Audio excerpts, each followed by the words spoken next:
Hold it close. Okay, thank you.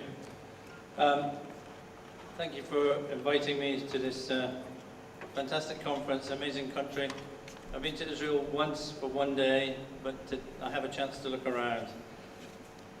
It's a great honor to be here. I'm talking about doctoring data. I understand this does not translate well into Hebrew because it's a play on words. To doctor the data means to change the data to your advantage. So I'd like to share this quote. It was written in 1689. No man can be forced to be healthful, whether he will or not.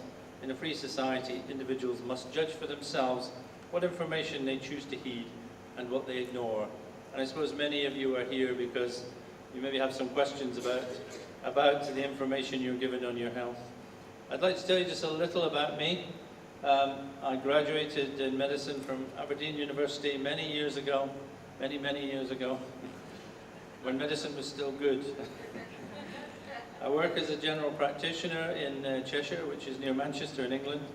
I wrote the great cholesterol con, which says that cholesterol doesn't cause heart disease, and so I'm now a heretic amongst many doctors. Although things are changing. I wrote Doctoring Data because I wanted to try and inform people about how the information is presented to you in such difficult to understand ways. And I do run a blog which you're all very welcome to look at. And my next book is called A Statin Nation, and that's be coming out next week. I tried to bring some copies, but I haven't managed to get hold of any yet. So many people think I'm a bit of a Mad Hatter. The Mad Hatter went mad because they used mercury to turn wool into felt. Because of this, it went into their brains and they went mad. So the Mad Hatter from Alice in Wonderland actually has a basis in fact. I have not yet been referred to the General Medical Council. I'm not sure if you have such a thing in Israel, but they can stop you being a doctor. And because of this, many people are amazed. And people ask, how come you haven't been referred? And I say, because I run very fast. So partly, why did I write Doctoring Data? I wanted to demonstrate how data are manipulated. I wanted to allow people to make informed decisions, because the information is given in such a strange way that many people, they can't understand what they're being told. To highlight some of the really bad advice that we receive about our health. And to make it clear that many experts, I maybe should not say most, many, have no idea what they're talking about. This is heresy as well. Most of the people I talk to, I've spoken to doctors, I've asked hundreds of doctors, do you know what the difference between absolute and relative risk is, which I will talk about later, and none of them have ever yet been able to give me a reply. And yet almost all the information we're given on medicine and benefits of medicine uses relative risk. So most of my colleagues don't know what they're talking about. And to reduce the fear and anxiety that stalk the world, nowadays food has become an enemy. Don't eat salt, it'll kill you. Don't eat fat, it'll kill you. Don't go in the sun, it'll kill you. Take a statin or you'll die. Get screened or you'll die. It's become like this. It's fear and panic, and it's a bad thing. And when you have fear and panic, you can get people to do pretty much what you want. And of course, there is a power behind this. But of course, there's the other question that people always ask me. If two people present a divergent view, which one should you trust? The answer is me.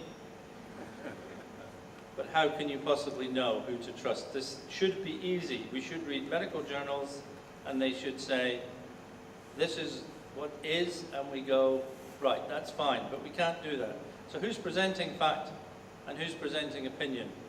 This actually comes from a book I wrote a chapter in called Panic Nation, which was published maybe 15 years ago. Because we now have, this is a quote from Marcia Angel, who edited the New England Journal of Medicine for many years. It's simply no longer possible to believe much of the clinical research that is published, or to rely on the judgment of trusted physicians or authoritative medical guidelines. Here's another quote from Richard Horton, who edits The Lancet, that the NEJM is the #1 impact journal, the #1 trusted medical journal in the world. The Lancet is #2. The case against science is straightforward. Much of the scientific literature, perhaps a half, may simply be untrue. Science has taken a turn towards darkness. That is Richard Horton, holding a strange shoe. I don't know why. But a man holding a strange shoe should always be believed. This is a rule. You won't read it anywhere else.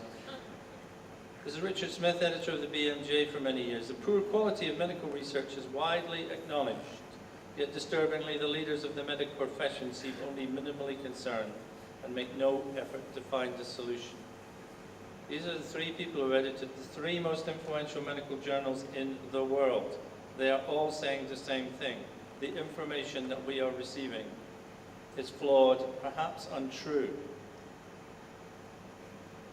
So why are data doctored? Why do we get this? Well, there's the power of ideas, and I think people say to me it's all about money. And I say, of course money is important because there's a lot of money to be made.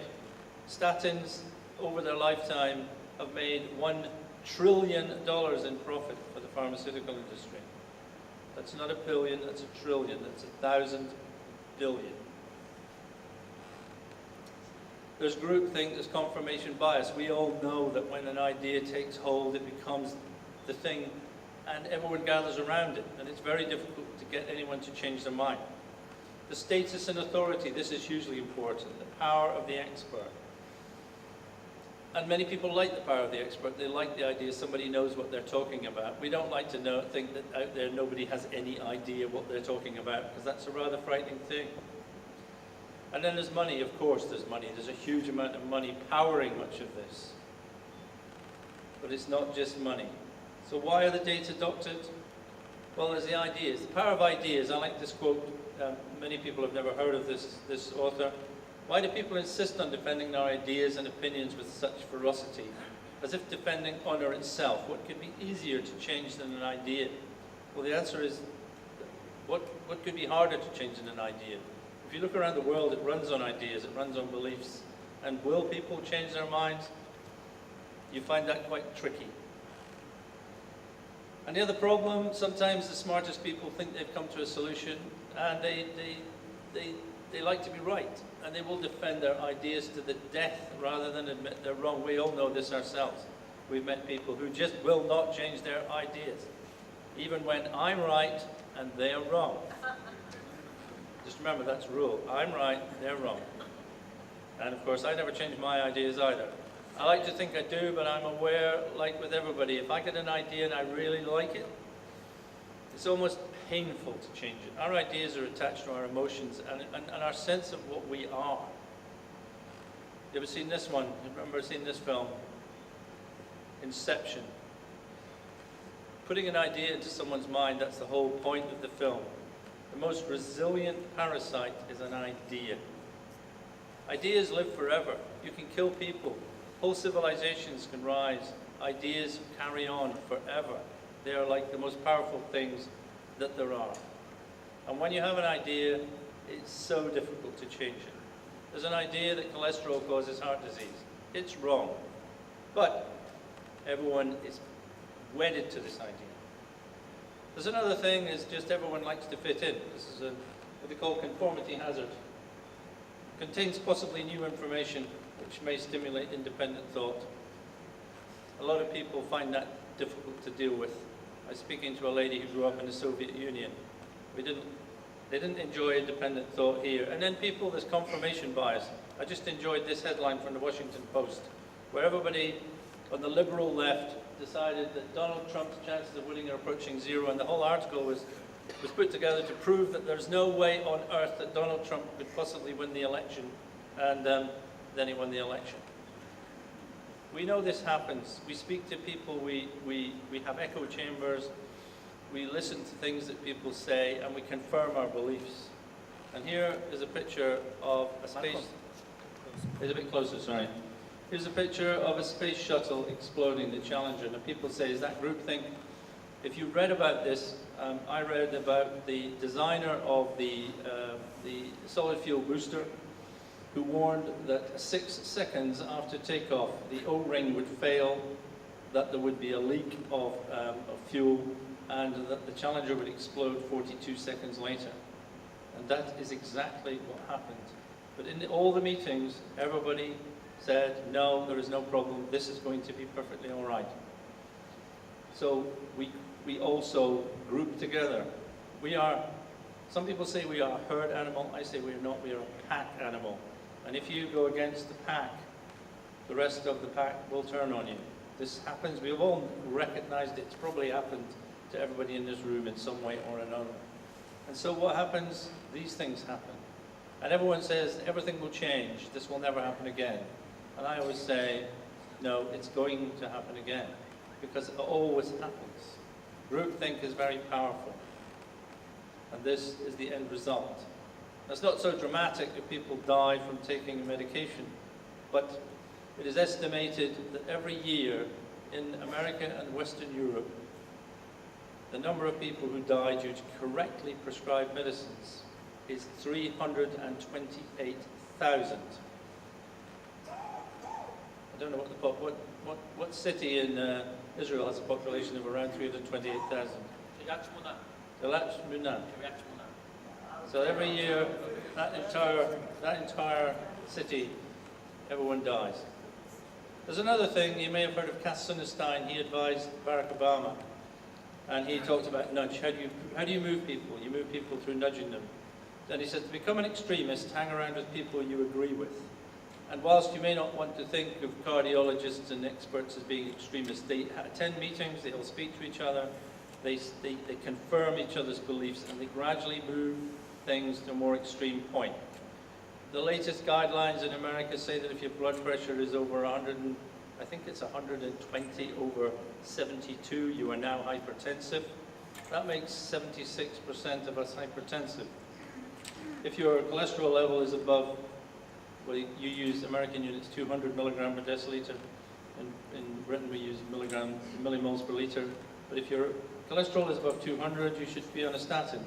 That is, in the population of 45 to 55, 70% of the population.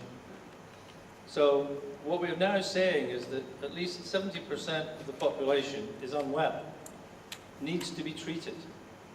That's an extremist position in my point of view. There's the other problem, trying to speak to an expert. Discussing opinions discussing new ideas with a key opinion leader. This is another thing. There's not many people have the guts to stand up to the attacks that you suffer. Luckily, I'm obviously a psychopath and I don't care. The world needs psychopaths, yes. And then we have this other problem, just the ideas problem. Max Planck, the man who published Albert Einstein's original paper on special relativity. A new scientific truth does not triumph by convincing its opponents and making them see the light, but rather because its opponents eventually die, and a new generation grows up that is familiar with it. We don't change ideas very quickly. And even David Sackett, who established evidence-based medicine, which is supposed to be the great shining light and would mean that everything we do in medicine is going to be based on evidence. He's now dead. I met him, I helped him set up some things, but David Sackett said he would never again lecture, write, or referee anything to do with evidence-based clinical practice. Now, he's not doing this because he ceased to believe in it, but because he's worried that he'd become an expert, and his authority and his power become so, if he said anything, everyone would say, oh, well, David Sackett said it, we better shut up. And he recognized this problem. Experts stifle new ideas. He wants all experts to be retired after 3 years. Now, imagine a world like that. It's the last thing that any expert wants. And he did this. He did not write or speak on evidence-based medicine ever again. And he's the one person you thought, no, in your case, Dave, you understand the problem. Please don't retire. So the only person who recognized there was a problem is the only one that retired. And here we come to the other problem, money. Yes, I thought I'd give you a bit of multimedia there. I don't use multimedia because it never works for me, and you manage to embed videos, but whenever I do this, they never play. I'm just using one example. This is Robert Califf, is Obama's nominee to become the chairman of the FDA. And this is a great comment. He said, Senator Lamar, who chaired the committee, he said they've been through an exhaustive vetting process to make sure he had no conflicts of interest. Well, it took me And they said, we haven't found anything that would call into doubt your ability to lead the FDA fairly and impartially. And there he is smiling, so he's a nice guy. And these are his conflicts of interest, which didn't take very long to find.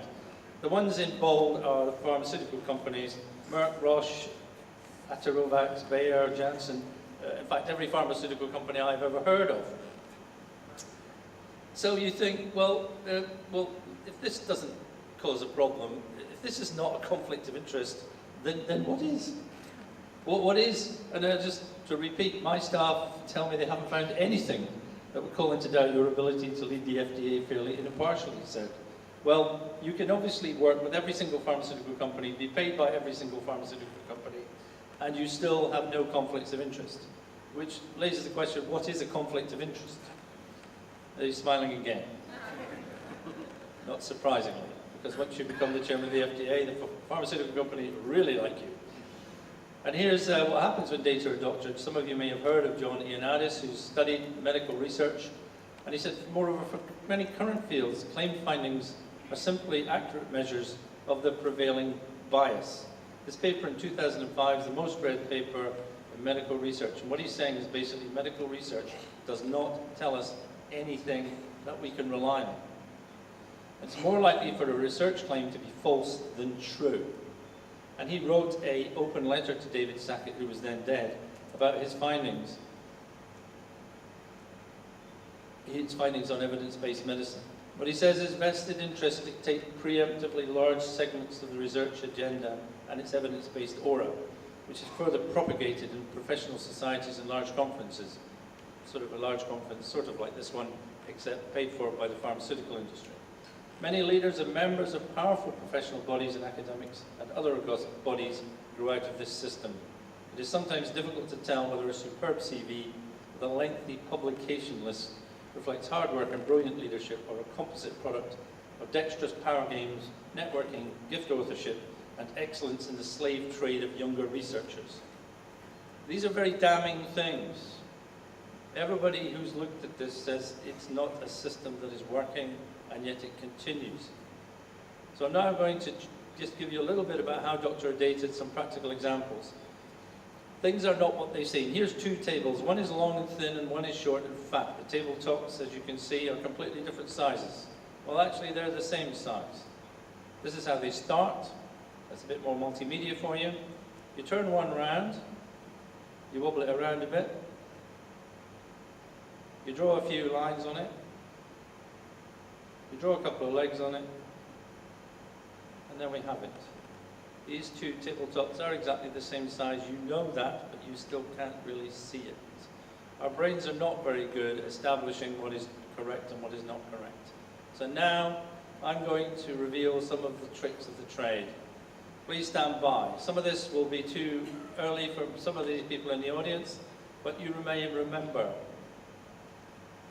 you are about to enter the outer limits. This is the bit where I go, ooh,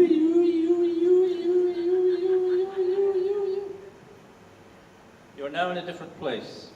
You ever been on the outer limits at Disney World? It's a bit like that. And as William Shatner would actually demonstrate, it's going to be rather shocking. That's acting, by the way. So relative risk versus absolute risk, the most boring thing in the world to talk about. And one of the other speakers will discuss this as well. So I'm giving you a chance. Here's Lipitor, you've heard of it. Reduces the risk of a heart attack by 36%. How fantastic. How could anyone not take this drug? So, relative risk versus absolute risk. Here's another question. 2 screening tools for prostate cancer. Screening tool A reduces the risk of dying of prostate cancer between 20 and 30%. Now that is pretty good. Screening tool B saves 1 life for every 10,000 years of screening. That's rubbish. Which one would you choose, ladies and gentlemen? A or B? A. A, thank you. Now I'm going to change the subject to talk about what is relative versus absolute risk. Here is the thing. You treat 100 people with a blood pressure lowering tablet for 1 year versus giving people a placebo. At the end of this study, 1 person dies in the treatment arm and 2 die in the placebo arm. 99% are still alive in the treatment arm and 98% are still alive in the placebo arm. Is this going too fast or not? I don't know. I'm so familiar to this that it's so exciting to me. I get overexcited talking about figures. The absolute risk reduction is 1%, 99 versus 98%. The relative risk reduction is 50%, 1 versus 2. Bear that in mind. I do know you're going to talk about this after, but I'm getting their brains ready for it as well. So I've cut out my bit about Jupiter, and you got rid of my song, because I had a song about Jupiter, which was very good. So you treat 1,000 people with a blood pressure lowering agent for 1 year. At the end of the study, 1 person dies in the treatment arm, 2 in the placebo arm. 99.9% of people are still alive in the treatment arm. 99.8% of people are still alive in the placebo arm. The absolute risk reduction is 0.1%.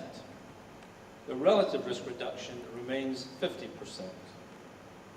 Got that? You can keep doing this until you have 1 in a million, 1 in 10 million. So when the pharmaceutical industry says a 70% chance of 70% reduced risk of dying, you're saying, compared to what? I can double your chances of winning the lottery any time. 100% increase in chance. Buy 2 tickets. That advice is free. Relative risk versus absolute risk. So this 36% figure, do you think it's relative or absolute? Well, of course, it's relative. What does it mean? What it means is that after the 5-year trial, 98.1% of those taking the atorvastatin did not have a heart attack, versus 97% who did not have a heart attack in the placebo arm. 1.9% of those taking the atorvastatin did have a heart attack. 3% of those taking the placebo had a heart attack. The absolute difference was 1.1%. The relative difference is 1.9 versus 3% is 36%. That's where these figures come from. The pharmaceutical industry created relative risk. All right? Because it sounds very impressive. It in reality is not very impressive. So we talk about relative versus absolute. The other thing is that was a heart attack risk. You think that means something that it doesn't. I know that. Was it a fatal heart attack or just a heart attack? A slight rise in cardiac enzymes. What was the difference in overall mortality, i.e. the risk of dying of anything, which is the most important thing there is? If you can prevent somebody from having a heart attack, that sounds wonderful, and of course it's a good thing. But what else happened to them? Maybe they all died of kidney failure. Who knows? They don't tell you these things. The answer for the difference in overall mortality is that figure. That's a nice round figure. It is 0. Yes, William, we know. You're shocked. He's quite shocked by a lot of things in this. So we have the relative versus absolute risk, 2 screening tools. I've asked you, want to choose A or do you want to choose B? They are the same test. They are just presented differently. Tweedledee versus Tweedledum. Okay? And this is another thing. We are frightened, we're terrified of cancer now. Everyone must be screened. Everyone must have a screening test. Now, if screening was a case of you pick up a cancer early, you detect it, you get rid of it, and you're cured, then of course everyone would say, well, this is something we must do. We must do this. The problem is they quite often pick up cancers that would never have done anything to you. You have unnecessary operations. You have this thing called false positives. And the overall benefit of cancer screening is, in my opinion, 0. Prostate screening. And this was when I was writing about this in my book, somebody sent me an article. Do physicians understand cancer screening statistics? Well, guess what? They don't. They don't. Doctors were told that a prostate screening cancer test improved 5-year survival from 68 to 99%, 31% improvement. Again, on paper, this is fantastic. Half the doctors responded that if 1,000 men were screened, this would result in 300 to 310 lives saved. This would be brilliant if this happened. The reality is that the actual reduction in cancer mortality, the figures change around because no 2 studies ever come up with the same agreed figures, was 0.4 reduction in cancer mortality of 0.4 per 1,000 over 5 years. These figures are the same figures. So how does this happen? Well, in the UK, I'm using a UK example, about 1 in 1,000 men will develop prostate cancer every year. Well, it's 0.99%. That's where the 0.99 figure came from. So if you picked up everyone, you pick up almost 1 in 1,000, 0.099%. If they all survive for 5 years, obviously the mortality rate would be 0. This is another issue. If you live for 5 years after a diagnosis, that's considered a cure. So if you pick up the cancer 5 years earlier than you would through symptoms, every single one of them will be alive in 5 years. However, you may not have done anything other than just to give them 5 years of worrying that they've got cancer. So, if cancer appears through symptoms, 0.68 will survive for 5 years, a difference in relative risk of 31%, 0.99 versus 0.068, and the absolute difference is that, and that is 0.031%. So, when people are telling you about how wonderful cancer screening is, these are the real figures, all right? So, we worry and we're concerned, and if you miss your cancer screening test, men, your wives will go, you must go and get screened for cancer. To which you can say, the American, I think this is my next slide, the US panel says no to prostate screening. For once, a group of people looked and said, healthy men should no longer have the PSA blood test, because the test does not save lives overall and often leads to more tests and treatment that needlessly cause pain, impotence, and incontinence. And Switzerland recently said they were not going to do breast cancer screening anymore. I don't know if they've got around to not doing it, because I think the outcry was so great they just ran away and said, oh, we never really said that anyway. So the cancer screening, cervical cancer, another one, Swedish study found 92% cure rate after smear test diagnosis versus 66% for symptoms-based diagnosis. Again, it sounds wonderful. This is somebody in the UK saying the research highlighted the importance of attending cervical screening. It's a largely preventable disease, an urgent need for more investment in targeted campaigns. It all again sounds as though you would have to be mad not to do this. What were the absolute differences? In a total population of 2.5 million screened women, the total number of deaths from cervical cancer was 176. The difference was 35. And it could have been because the women who were not attending regularly or not being screened were living different types of lifestyles, which is quite likely. So there's a 1 in 70,000 chance that screening might have been a benefit in these women. So again, the statistics change. So you've got to look at these things. The problem is, of course, we all want to believe that we are being protected, and no one wants to say, stop all this, it's a waste of time. But this is the overdiagnosis, it leads to overtreatment. Yes, William, we know. And I just saw a quote from Alice in Wonderland. Can you do addition, the White Queen asked. What's 1 and 1 and 1 and 1 and 1 and 1 and 1 and 1 and 1 and 1 and 1? I don't know, said Alice, I lost count. And we lose count, and we allow people to make these decisions for us. But I'm going to do another one, which is even more of a difficult concept for most people. Saving lives. The heart protection study, HPS trial, heart protection study done on statins, a secondary prevention study. Secondary prevention means you've already had a heart attack or a stroke or have angina or something like that, so you're in a higher risk group. So, reduction in LDL cholesterol, 40 milligrams, resulted in a reduced risk of death, and this is overall mortality, all right, of 13%. 13% of what is another question. A stunning result with massive public health implications is how it was presented to the world. In this trial, 10,000 people were given a statin. If now an extra 10 million high-risk people go on statin treatment, that would save about 50,000 lives a year.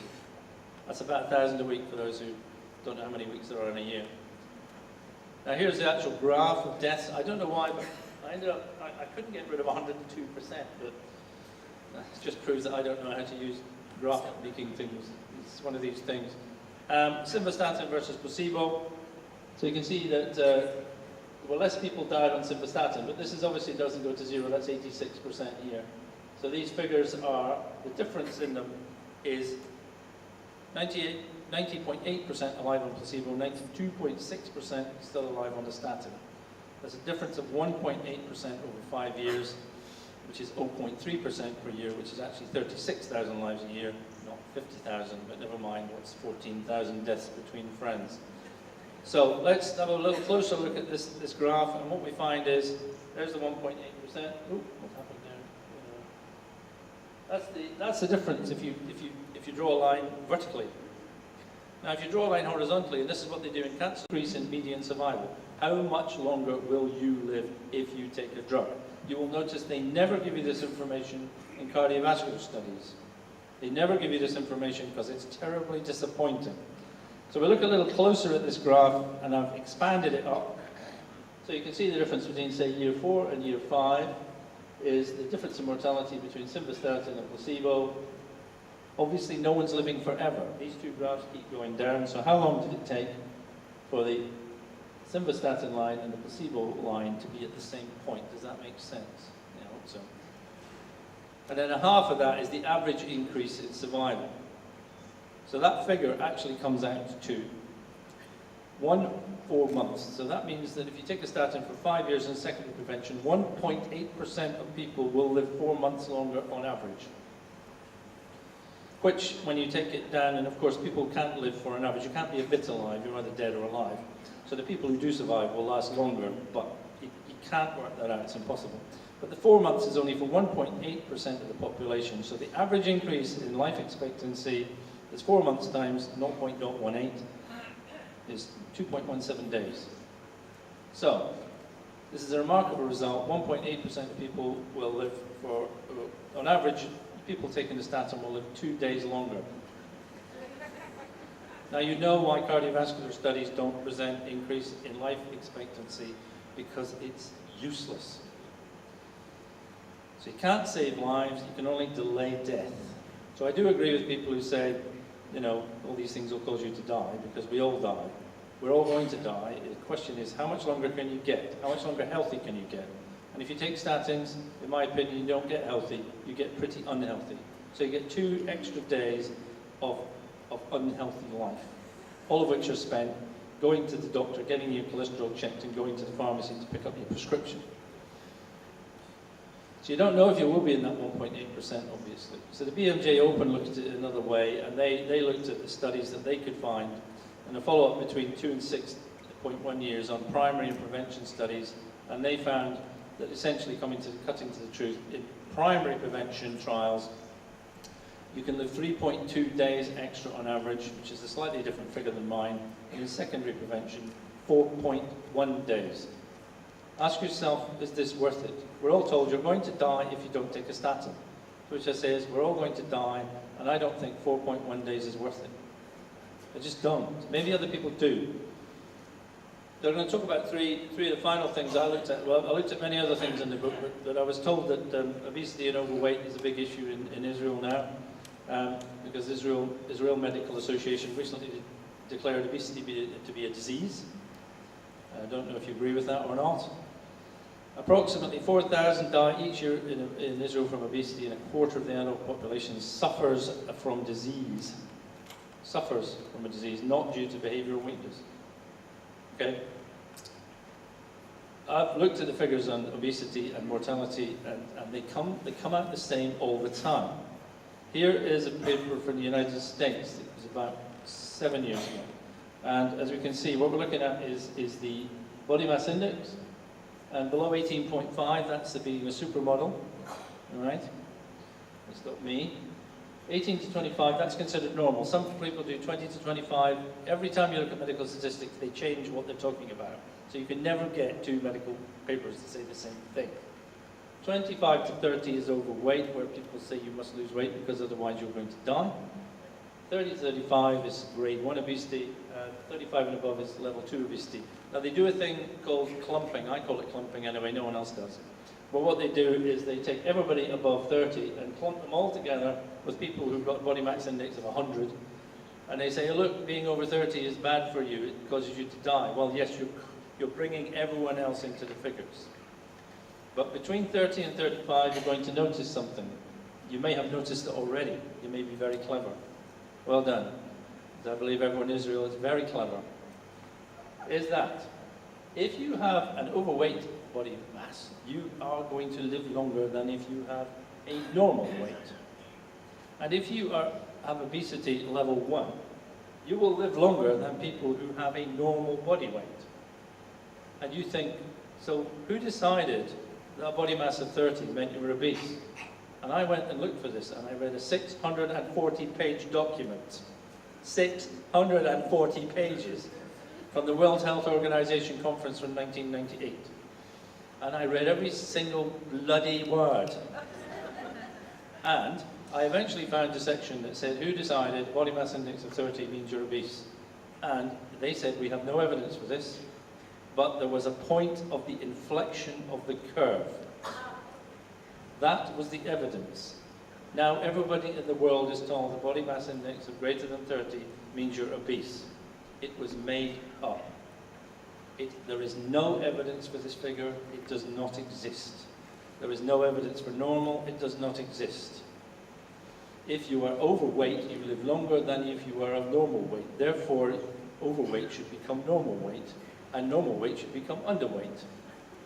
But it won't, because it will never change, ever. I will guarantee this. And you might think, well, that's one country. Well, it's quite a big country. Well, here's another study from Canada, which of course is quite close to America. Oh, sorry, before that, I've forgotten it myself. This was the study that this came from, and it was called Excess Deaths Associated with Underweight, Overweight, and Obesity.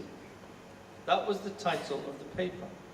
When I first saw the title of the paper, I thought, well, this is going to show that being overweight causes you to have a higher mortality rate. Then I read the paper, and it showed the exact opposite. This is another problem you'll have with reading medical papers. The title of the paper often does not tell you is the exact opposite of what the paper has found. Because if you look again, how can they possibly have that title when we have a figure like this? Being overweight reduces your risk of death. And no one, I wrote to the authors and said, why did you call your paper this? And they didn't reply. So there's another one from Canada. Look in Canada. It's exactly the same pattern. And they say, everyone's worried that if you go to this point, we're all going to become more obese. I said, well, we should be more worried about people losing weight, shouldn't we? Because the mortality rate when you're very thin is much worse than the mortality rate when you're fat. So we have a weird world where we're told one thing and the evidence says exactly the opposite. And from this BMI study, they said BMI and mortality results. Our results are similar to those from other recent studies. They're not similar, they're the same. They're always the same. If you're overweight, you live longer. Confirming that underweight and obesity class 2 are clear risk factors for mortality. Even again, not saying what is that being obese and being overweight are clearly protect you from dying early. So overweight appears to be protective against mortality. How many people even have heard this message? You're not allowed to hear this message. So obesity class 1 was not associated with increased mortality. In a study from Italy, where the lowest mortality in women was at a body mass index of 36. Now, why do you live longer if you're overweight? Possibly because if you suffer a severe illness, you've got more reserves. Who knows? It's just a fact. And the risk of sunshine. Everyone is terrified of the sunshine now. It's the number one thing, the stupidest piece of medical advice. Studies done in Denmark, which says that, and they looked at women over a 20-year period, they said that non-smokers, I know you're thinking about smoking, don't worry, non-smokers who avoided sun exposure had a life expectancy similar to smokers in the highest sun exposure group, indicating that the avoidance of sun exposure is a risk factor for death of a similar magnitude as smoking. So if you avoid the sun, that is as bad for you as smoking. Compared to the highest sun exposure group, life expectancy of avoiders of sun exposure was reduced by an average of about just over 1 year. That's a 20-year study. So if you did this for all of your life, you can assume that if you avoid the sun, you're going to die 5 years younger. So again, the amazing thing about preventative medicine is that we are told that smoking is bad for you. That is true. We're told that taking no exercise is bad for you. That is true. Every single other thing we are told is wrong. Not only wrong, but dangerous. I don't know how they managed this. Had they set out to give the wrong advice on every possible thing, they could not have done a better job. These are some of the benefits of sunshine that I've found looking through the research. If you spend more time in the sun, you reduce your risk of colorectal cancer by 75%. These are observational studies, they're not interventional studies, so you could always say there's other factors involved, although I would say they're not. Breast cancer is reduced by 50%. Non-Hodgkin's lymphoma reduced by 20 to 40%. Prostate cancer, 50%. Bladder cancer, 30%. Metabolic syndrome, type 2 diabetes, 40%. Alzheimer's, 50%. Multiple sclerosis, 50%. Psoriasis, 60%. Macular degeneration, sevenfold reduction in risk. There is nothing better for you, apart from omega-3,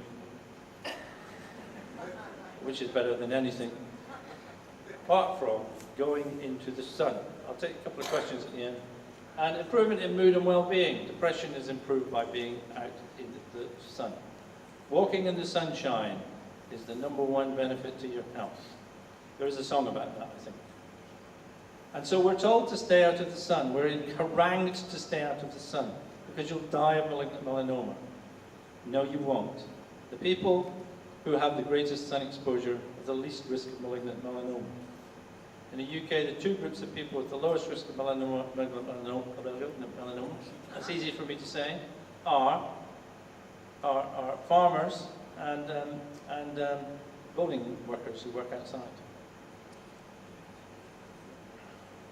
And I just finally finished, and we're also told that salt is terrible for you, we must not eat it, we're going to die, our blood pressure will go up, we'll have strokes. This is another load of absolute nonsense. How many interventional studies do you imagine there have been on salt intervention that have proved that it reduces mortality?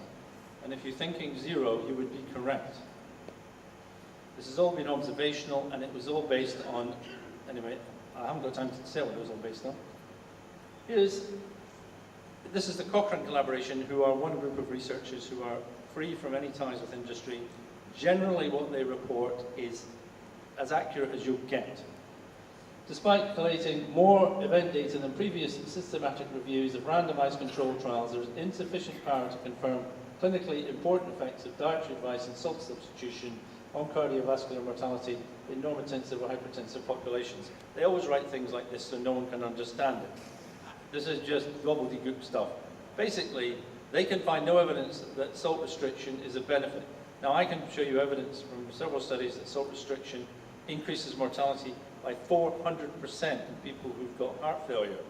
Those studies were done by a man called Alderman, who used to be the president of the American Society for Hypertension, who broke ranks and said, salt is good for you, stop telling people to eat less salt, and was immediately excommunicated. Our findings do not support individual dietary advice as a means of restricting salt intake. That means that does not work. Salt restriction does nothing. In fact, severe salt restriction is bad for you, because if you severely reduce salt intake, your body switches on a system from your kidneys called the renin-angiotensin system, which keeps your blood pressure up, and that system is quite damaging to your cardiovascular system. It raises your blood pressure, it constricts your arteries, etc. And here are the figures from all the studies. Sorry about the graph, it wobbles around.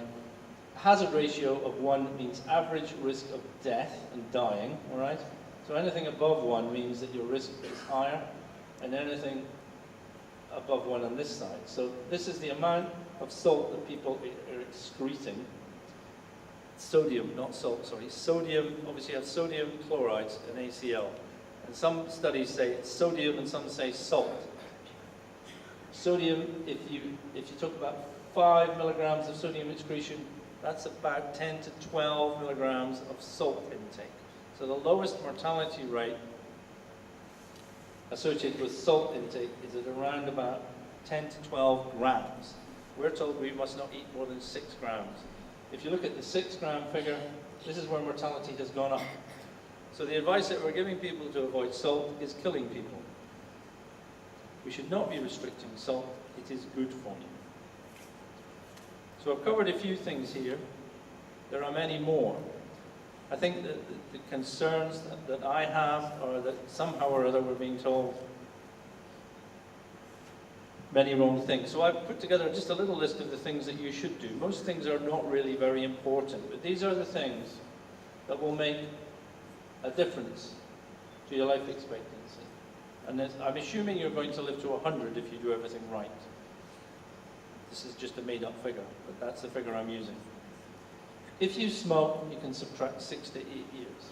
If you don't exercise at all, you can subtract 5 years. If you don't get enough sunshine, you can subtract 6 to 8 years. And here's the biggie. I haven't talked about this, but I have talked about this before. Chronic negative stress, mental illness. There is nothing that reduces your life expectancy more than having depression, schizophrenia, bipolar, chronic stress, and PTSD and such like. On average, these reduce your life expectancy between 10 to 20 years. So if you want to look at how to live longer, these are your 4 things. The rest of it, all the medications, all the preventative stuff, this is loose change. Days, hours, these are the factors that will make you live longer. You sort of know that already anyway. So I'm standing up telling everybody what everybody knows. As for the rest of it, we are being over-medicated, we are being over-treated. We are being told to take medicines. We are being frightened into this. And I don't like the way that it's going. And what I'm trying to do is to change it. Thank you, Malcolm. אם יש שאלות, we have 5 minutes for questions. הייתי מעדיף שמי שרוצה לשאול יבוא לכאן למיקרופון. בינתיים, עד שמישהו יגיע, אם יש מישהו מהקהל שרוצה לשאול. כן, ממש תצעק. What led you to the point that you started shaking this issue? Like, what was your trigger?